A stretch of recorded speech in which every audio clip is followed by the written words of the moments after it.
Muito boa noite, Vinícius. Hoje eu vou trazer um tema aqui que muita gente tem pedido nas nossas redes sociais para a gente falar sobre os infartos e sobre os problemas cardiovasculares que têm acometido muitas pessoas mais jovens. E para a gente falar sobre isso e tirar algumas dúvidas, eu trouxe o Dr. André Chiga. Dr. André Chiga é médico, cardiologista, tem uma ampla experiência no diagnóstico e tratamento de doenças cardiovasculares. Tudo bom, doutor André? Tudo bem, Tudo Rafael. jóia, prazer recebê-lo, viu? Prazer é sempre meu. Que ótimo. Doutor, e a gente tem ouvido falar cada vez mais desses problemas cardiovasculares nos jovens. O que está acontecendo de fato, doutor? Tem alguma coisa diferente? Muito boa pergunta e é importantíssimo aproveitar esse momento para que as pessoas fiquem mesmo preocupadas. A princípio, os números não aumentaram tanto assim, mas hoje, com as mídias sociais, a gente acaba ficando sabendo de coisas que a gente não ficaria sabendo antigamente.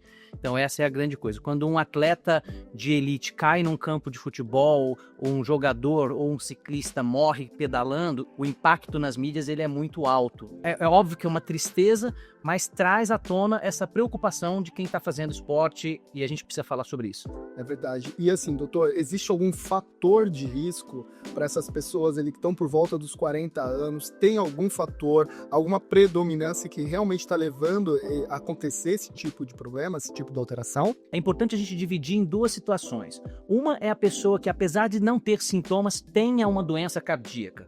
Seja arritmia, que são alterações do ritmo, sopros, que são alguns defeitos nas válvulas do coração, ou até uma dilatação do músculo cardíaco.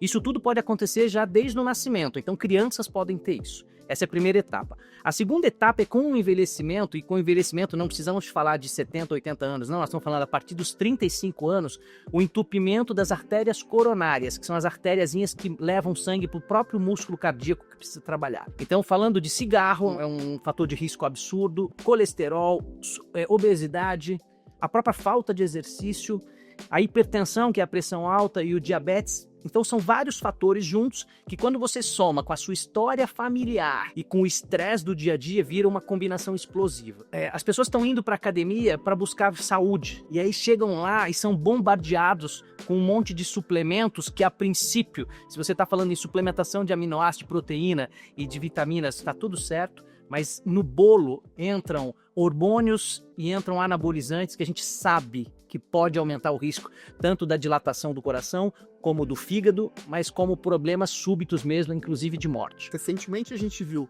atletas de alto desempenho, atletas até do fisiculturismo, falecendo muito próximo do campeonato, né, doutor? Então isso acaba vindo desse uso indiscriminado dos anabolizantes e tudo mais, né? Uma vez um fisiculturista, meu paciente, que infartou aos 30 anos de idade, ele fez uma comparação assim, o mesmo risco que eu assumo é o que o Ayrton Senna assumia para correr na Fórmula 1. Então eles assumem o risco, mas o que eu acho curioso, Rafael, é que se você não é profissional, se você não ganha vida disso, se você não é competidor, por que é que você entra na mesma onda? Para às vezes ganhar tempo.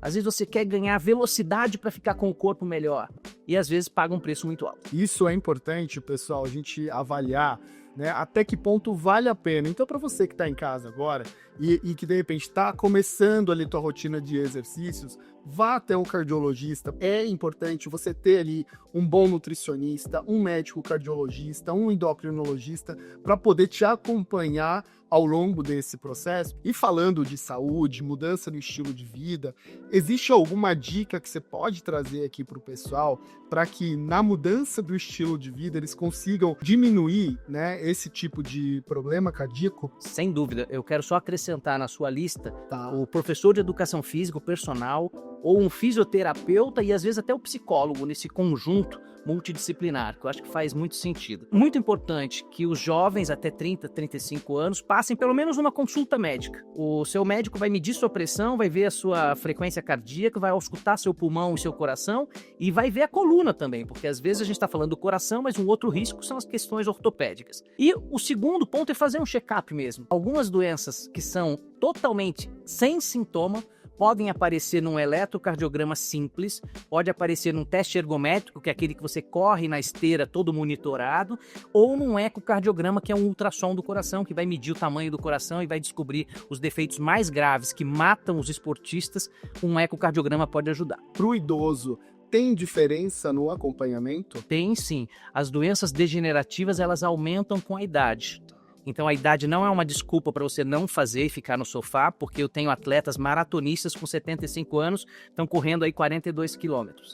E temos pacientes de 22 anos que não saem do quarto. Então são questões que não dependem diretamente da idade. Mas sem dúvida nenhuma, os riscos aumentam com a idade e aumentam com a intensidade do exercício. Vinícius, hoje, mais uma vez, alerto todo mundo aí de casa, né, para procurar sempre o médico, procurar saúde, mas procurar saúde com o profissional certo te acompanhando. Eu queria agradecer mais uma vez a presença do Dr. André Chiga. Grande Rafael Piva, sempre uma honra estar com você. Muito obrigado, sempre uma honra estar com você também. E Vinícius, a gente fica por aqui e até o próximo Conecta Mais Saúde.